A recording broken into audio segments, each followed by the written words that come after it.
하나님의 말씀을 제가 읽고 우리 찬양대의 찬양의 제사를 듣겠습니다. 아가서 8장 1절에서 7절까지의 말씀입니다. 아가서 8장 1절에서 7절까지의 말씀을 제가 봉독하겠습니다. 내가 내 어머니의 젖을 먹은 오라비 같았더라면 내가 밖에서 너를 만날 때에 입을 맞추어도 나를 업신여길 자가 없었을 것이라. 내가 너를 이끌어 내 어머니 집에 들이고 내게서 교훈을 받았으리라. 나는 향기로운 술 곧 석류즙으로 내게 마시게 하겠고 너는 왼팔로는 내 머리를 고이고 오른손으로는 나를 안았으리라. 예루살렘의 딸들아, 내가 너희에게 부탁한다. 내가 사랑하는 자가 원하기 전에는 흔들지 말며 깨우지 말지니라. 그의 사랑하는 자를 의지하고 그 진들에서 올라오는 여자가 누구인가? 너로 말미암아 내 어머니가 고생한 곳, 너를 낳은 자가 애쓴 그곳 사과나무 아래에서 내가 너를 깨우노라. 너는 나를 도장같이 마음에 품고 도장같이 팔에 두라. 사랑은 죽음같이 강하고 질투는 서울같이 잔인하며 불길같이 일어나니 그 기세가 여호와의 불과 같으니라. 많은 물도 이 사랑을 끄지 못하겠고 홍수라도 삼키지 못하나니 사람이 그의 온갖 산을 다 주고 사랑과 바꾸려 할지라도 오히려 멸시를 받으리라. 아멘. 창조주 하나님께서 인생들에게 말씀하셨습니다. 땅에 생육하고 번성하여 충만하라. 창조주의 음성을 이스라엘 백성들은 나라가 망하고 땅을 빼앗기고 가진 것을 잃고 많은 생명들이 죽임당한, 그래서 이방 땅의 포로가 된 그들에게 들려주시는 하나님의 음성이 그들 인생에게는 희망이었습니다.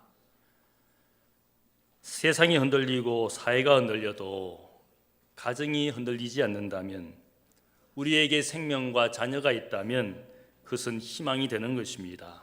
그런 점에서 생명을 만드는 한 남자와 한 여자의 사랑이 중요합니다. 아가서 말씀은 남녀의 사랑을 노래하지만 여기에는 하나님과 인간의 사랑을 노래하고 있습니다. 오늘 읽은 본문 아가서 8장은 사랑이 위기 가운데 성장하고 완성하고 있다는 것을 우리에게 보여주는 말씀입니다. 사랑이 위기 가운데 있을 때 사랑은 이러한 모습을 보여주어야 됩니다. 첫 번째는 사랑의 위기가 올 때에 희생이 필요합니다.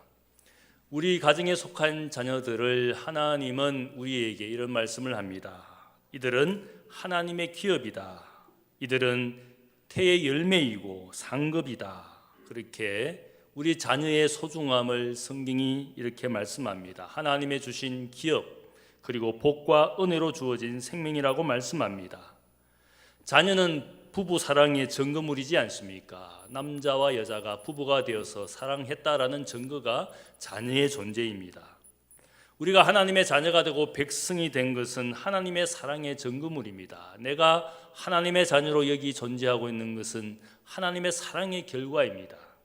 그래서 요한일서 4장 16절은 말하기를 하나님이 우리를 사랑하시는 사랑을 우리가 알고 믿었노니 하나님은 사랑이시라.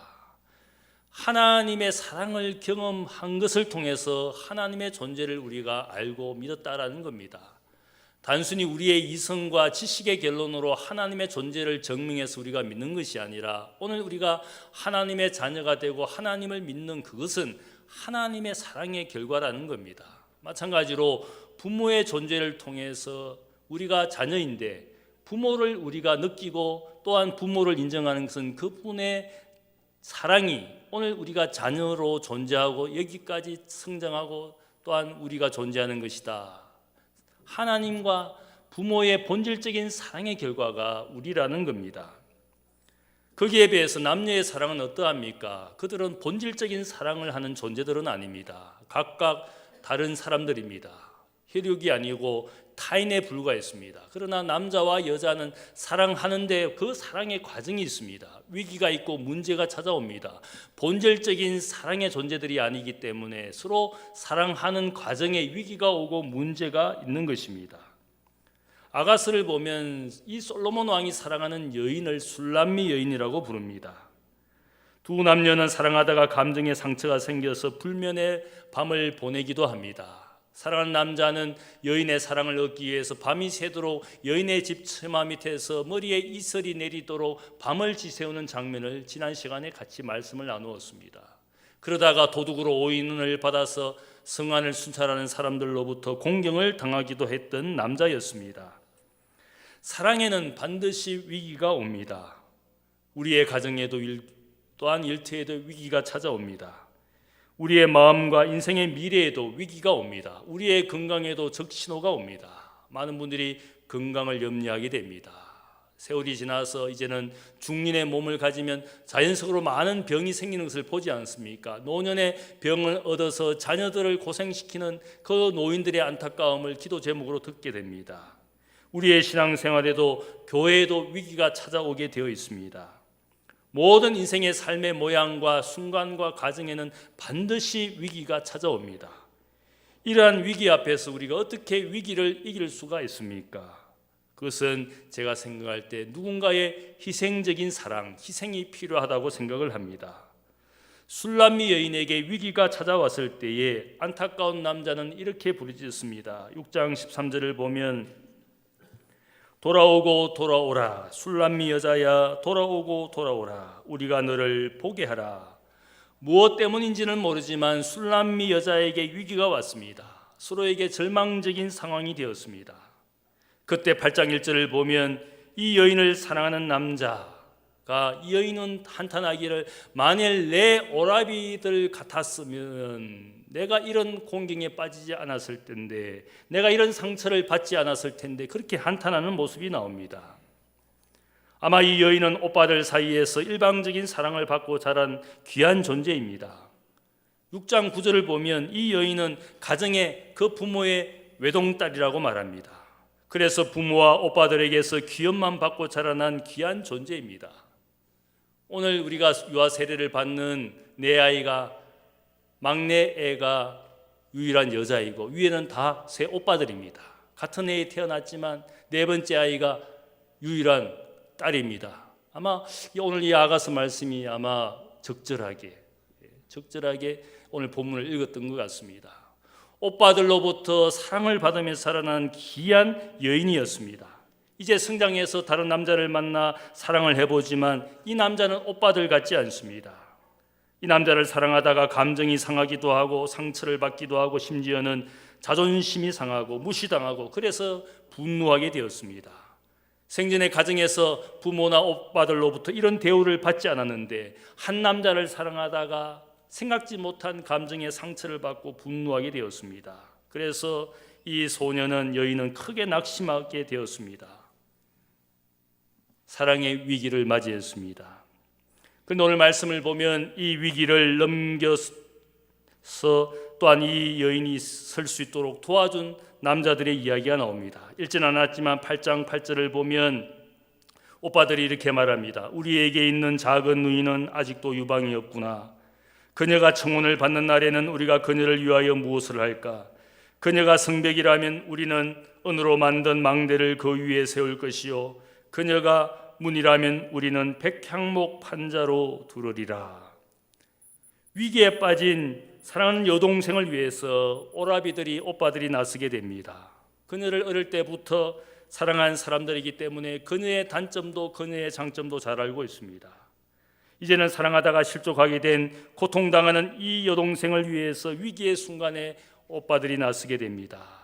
유방이 없다고 실족한 한 여인으로서 유방이 없다고 실족한 이 동생을 위해서 마치 성벽의 은망대로 가장 귀한 재료로 망대를 세운 것처럼 그녀가 성벽을 짓게 되면 그녀에게 부족한 것을 은이라는 값진 재료로 망대를 세워주겠다고 말을 합니다.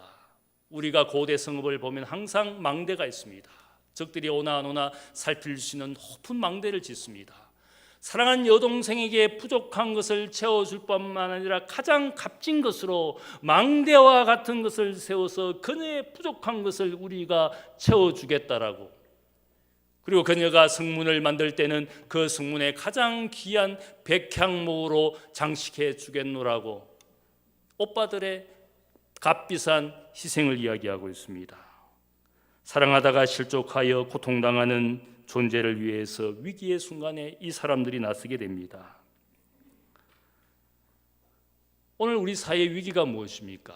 많은 사람들이 자기의 것을 주장합니다. 자기의 권리, 여성도 자기의 권리, 남자들도 자기의 권리, 있는 자들도 자기의 권리, 사주도 자기의 권리, 노동자들도 자기의 권리, 권리만 주장하는 사람들만 가득합니다. 정치인들의 세계에서도 주장만 가득하고 양보도 희생도 없습니다. 그것이 우리 사회의 지금 문제이지 않습니까? 아무도 희생하려고 하지 않습니다. 자기의 값진 것을 나누어 주고 싶은 사람이 아무도 없습니다. 그래서 우리 사회가 점점 더 위기 상황으로 치닫고 있지 않습니까? 고통당하는 사람들을 위해서 내가 값비싼 것으로, 내가 가진 귀한 것으로 나누어 주겠다라는 희생이 없기 때문에 우리 사회는 문제의 해결이 보이지 않습니다.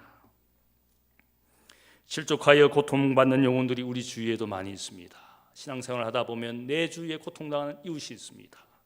그들의 불행, 그들의 문제가 나의 불행도 아니고 나의 문제도 아니고, 그래서 무관심하게 지켜보는 사람들 많습니다. 그를 위해서 내가 희생하겠노라고, 그를 위하여 내가 섬겨주겠노라고, 내가 그를 위하여 같이 있어주겠노라고 말하는 희생적인 사랑을 하는 사람이 없기 때문에 점점 더 사람들 사이에 병과 담만 가득한 우리 세상이 되지 않았습니까? 위기의 순간에 이 여인을 위해서 오라버니들이 나섰습니다. 은으로 만든 망대를 지어주겠다고, 그녀가 만들어가는 그 숙문에 가장 값진 백향목으로 장식해 주겠노라고 값진 희생을 이야기하고 있습니다. 그래서 이 오빠들의 희생으로 이 여인은 위기를 넘기면서 평안을 얻게 됩니다. 오늘 마지막 말씀을 보면 나는 성벽이요 내 유방은 망대 같으니 그러므로 나는 그 사람이 보기에 화평을 얻은 자 같구나. 사랑하는 사람이 나의 부족한 것을 채워주는 오라버니들의 희생으로 인해서 내가 이제는 성벽을 세우고 망대가 있는 존재가 되었고, 그 사람 보기에 나는 화평, 평안을 얻은 자가 되었구나. 여기에 마지막 그녀의 고백이 있습니다. 그녀의 이름 술람미는 평안을 얻은 자, 샬롬을 얻은 자, 하나님의 평안을 얻은 자가 되었다. 그녀의 이름처럼 그녀의 인생의 삶이 평안을 얻었습니다. 사랑하다가 상처받았지만 그러나 누군가의 희생으로 그녀는 하나님의 샬롬을 얻은 자, 술람미가 되었다는 뜻입니다. 위기에서 희생으로 평화를 얻었고, 위기에서 누군가의 희생적인 사랑으로 평화를 얻은 것이 우리 인생이지 않습니까? 우리가 다 죄와 죽음이라는 불행 가운데서 희망 없이 살아가는 인생이었지만, 하나님의 희생적인 사랑, 예수를 우리를 위하여 주신 그 사랑 때문에 우리가 평화를 얻은 것이지 않겠습니까? 그래서 선지자 이사야는 이야기합니다. 노래합니다. 그가 징계를 받음으로 우리는 평화를 누리고 그가 채찍에 맞음으로 우리가 나음을 받았도다. 우리는 다 양 같아서 그렇 행하여 각기 제 길로 갔거늘 여호와께서 우리 모두의 죄악을 그에게 담당시키셨도다. 우리가 하나님의 평화를 얻었다고, 주님의 징계와 주님의 고난과 주님의 죽음을 통하여 우리가 하나님의 샬롬을 가진 인생이라고, 나는 그가 보기에 화평을 얻은 자가 되었구나. 두 번째로 사랑의 위기가 올 때에 우리가 처음 사랑을 생각해야 됩니다. 아거스를 읽어보면서 제가 생각하는 것은 이 술람미 여인은 오빠들이 일하고 있는 포도원에서 함께 일하는 포도원 지기가 되었다고 말합니다. 1장 6절을 보면 내 어머니의 아들들이 나에게 노하여 포도원 지기로 삼았음이라. 나의 포도원을 내가 지키지 못하였구나. 이 어린 여동생은 기업만 받고 자라나다 보니까 천방지축인 소녀였습니다. 그래서 오빠들이 그녀를 잘 키우기 위해서 자신들이 일하는 포도원에 데리고 와서 포도원 지기로 아르바이트를 시켰습니다.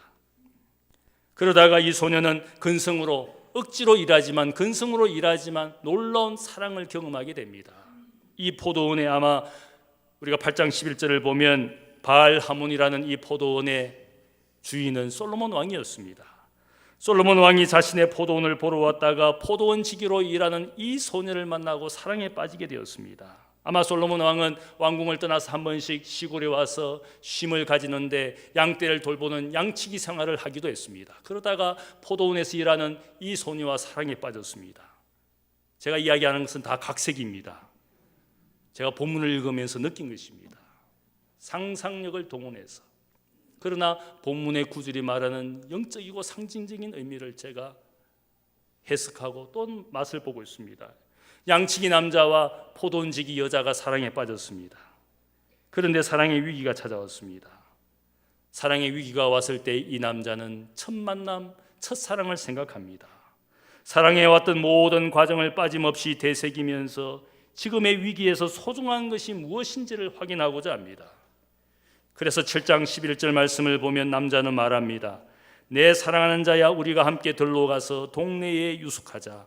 우리가 일찍이 일어나서 포도원으로 가서 포도움이 돋았는지 꽃술이 퍼졌는지 석류꽃이 피었는지 보자. 거기에서 내가 내 사랑을 너에게 주리라. 합한 채가 향기를 품어내고 우리 문 앞에는 여러 가지 귀한 열매가 새것 묵은 것으로 마련되었구나. 내가 내 사랑하는 자 너를 위하여 쌓아둔 것이로다. 여기에 보면 우리는 사랑하던 사람들에게서 상처를 받을 수가 있습니다. 실망하고 분노할 수 있습니다.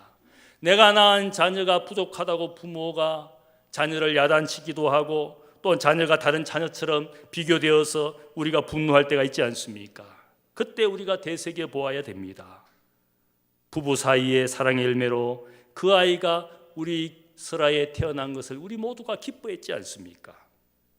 지금도 그러한 생명을 잉태하지 못해서 마음의 고통과 상처를 가진 부부들이 많습니다. 우리는 쉽게 생각하는 그 자녀들의 존재를 얻지 못해서, 생명을 얻지 못해서 고통당하는 부부들이 우리 주위에 있습니다.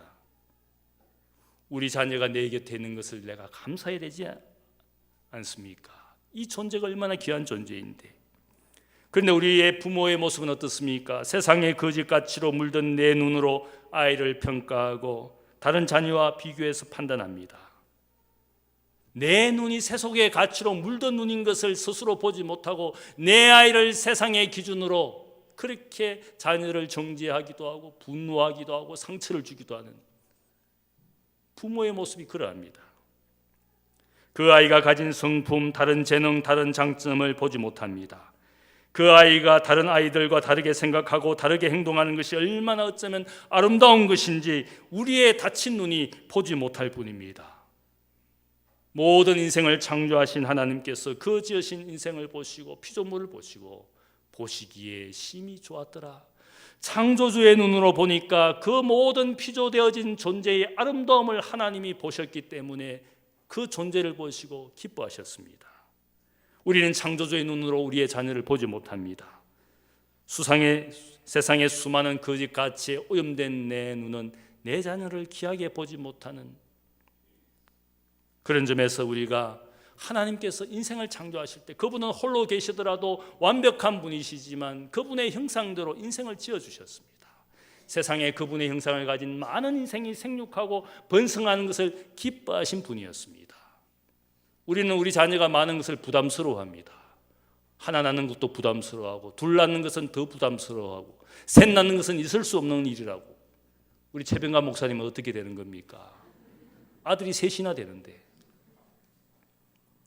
그러나 생육하고 번성하기를 기뻐하시는 하나님의 눈으로 보면 자녀가 많을수록 좋은 것이지 않습니까? 하나보다 둘이 낳은 것이고 둘보다 셋이 낳은 것이고 창조주의 눈으로 보면 많은 자녀가 우리에게 인생의 복입니다. 우리 과거의 부모님들은 그렇게 가난해도 많은 자녀를 낳았습니다.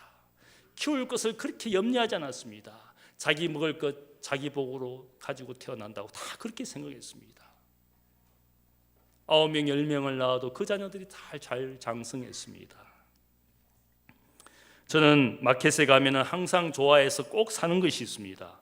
무엇을 사느냐 하면 1+1을 삽니다. 하나를 사면 하나를 더 준다는데 그거 안 사면 바보이지 않습니까? 하나를 낳으면 둘을 주신다는데 왜 둘째를 가지지를 않습니까? 하나님이 생명의 문을 열었으면 또 주시려고 준비하고 계시는데 우리는 세상 기준으로 하나 키우기 힘들어, 하나 키우는데 수억이 들어, 사교육할 거 걱정하고 누가 돌봐줄 거 걱정하고 그런 걱정하다가 하나님이 주시는 복을, 갑절의 복을 우리가 누리지 못합니다. 어쩌면 우리의 눈이, 우리의 마음이 세상 가치로 물들었기 때문에 그런 마음, 그런 눈을 가진 것이지 않겠습니까?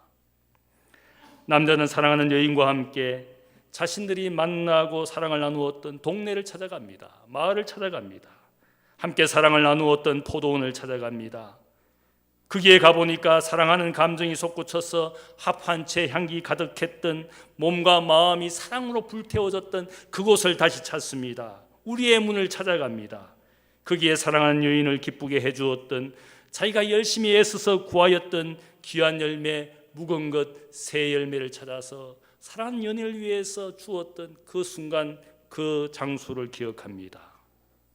그러면서 그의 마음에는 사랑했던 모든 순간은 헛되지 않고 귀한 것이란 것을 깨닫습니다. 우리가 지금 낙심하고 좌절했다고 해서 과거를 부정해서는 안 됩니다. 나의 사랑과 신앙이 지금 식었다고 해서 과거에 내가 가졌던 열정과 사랑을 불신하거나 무시해서는 결코 안 됩니다. 지금 나의 부모가 늙고 병들었다고 해서 마치 우리 부모에게는 아름다운 청춘도 없고 우리를 부양했던 능력이 없던 것처럼 지금 늙은 부모의 모습을 보고 내가 무시하거나 경시하는 그런 자녀들이 있지 않습니까? 우리 부모도 나처럼 아름다운 청춘이 있었고 우리 부모도 나처럼 능력 있게 자녀를 키웠던 그런 시절이 다 있었던 부모였습니다. 지금 한국 교회가 힘이 없고 나약하고 성장이 정체하고 기독교를 무시하고 교회를 무시하는 사람들이 있습니다. 그런 기독교를 비판하고 교회를 무시하는 목회자도 있고 신학자도 있습니다. 그러나 생각을 해보면 교회가 그 과거의 열정과 헌신이 있었기 때문에 오늘 서울여대도 존재하는 것이고 우리의 교회도 존재하는 것이고 내가 그들의 열정과 헌신의 열매로 내가 오늘 한국교회 목사가 되고 오늘 한국교회 교인이 된 것이지 않습니까?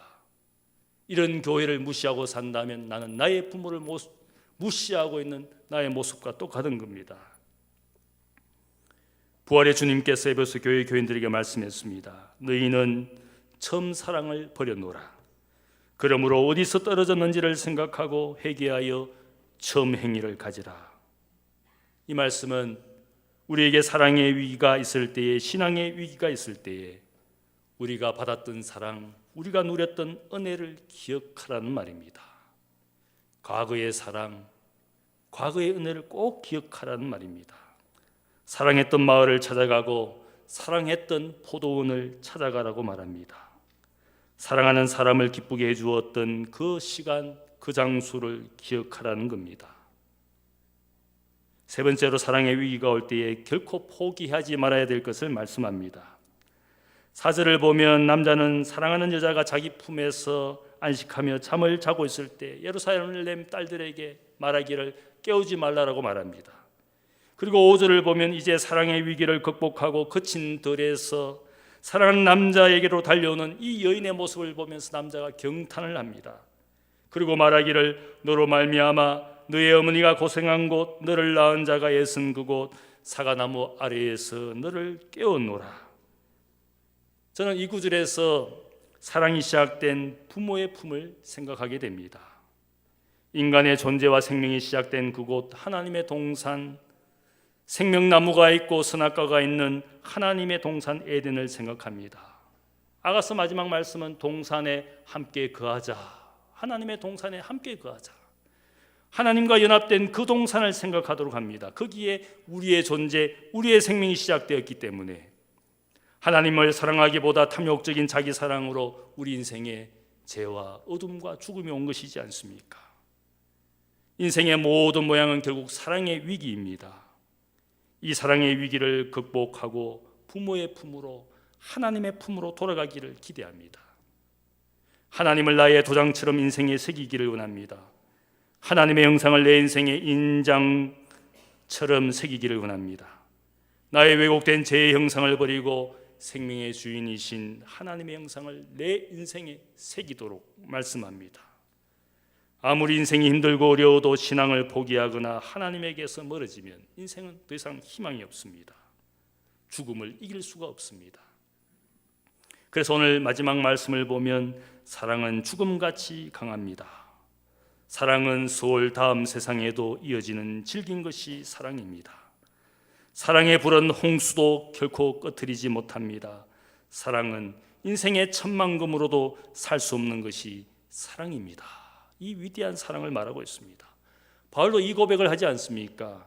하나님이 우리를 사랑하시는 이 사랑으로부터 세상의 그 무엇도 끊어낼 수 없는 것이 위대한 하나님의 사랑, 그 사랑이 우리를 위한 것이면 세상에 무엇이 대적할 수 있겠느냐? 하나님의 위대한 사랑을 노래했습니다. 1992년에 프란시스 코폴라가 감독한 영화 드라큘라라는 영화가 있습니다. 드라큘라라는 이 주제를 가지고 많은 감독이 영화를 만들었지만 제가 기억에 남는 것은 이 영화의 마지막 장면이 기억에 남습니다. 루마니아 트란실바니아 지방의 영주였던 드라큘라 백작은 오스만 투르크가 루마니아를 침공했을 때 자기의 고국을 구하기 위해서 십자군 전쟁에 참여합니다. 드디어는 오스만 투르크 군사를 이기고 전쟁의 영웅이 됩니다.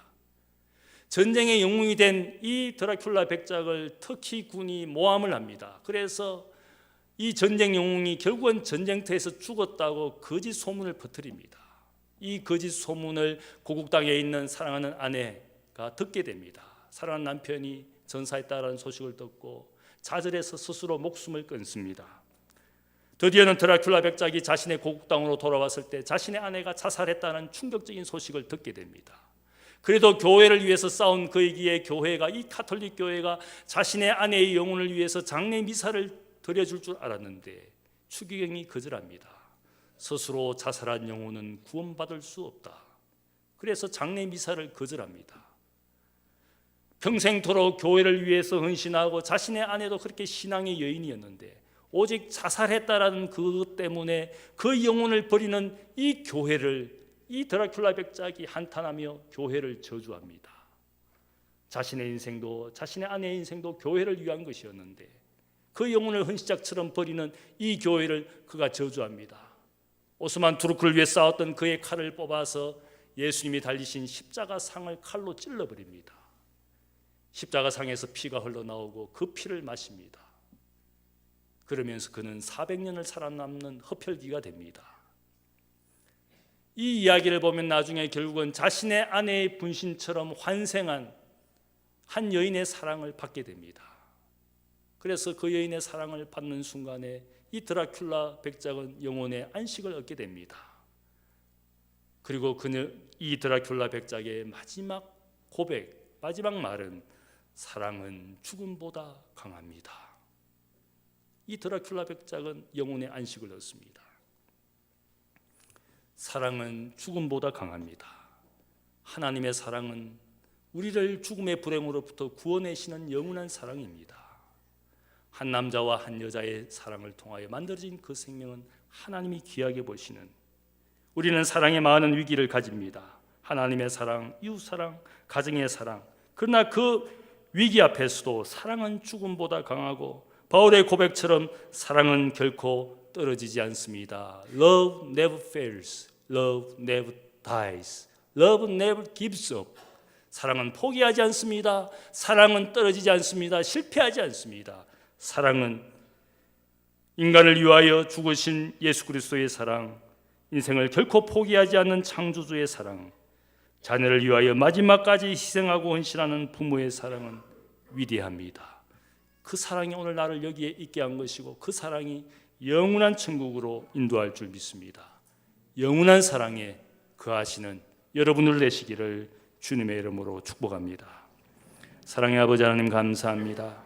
이 시간 우리는 하나님 앞에 연약한 인생으로 수많은 사랑의 위기 앞에 가정도 세상도 사회도 흔들립니다.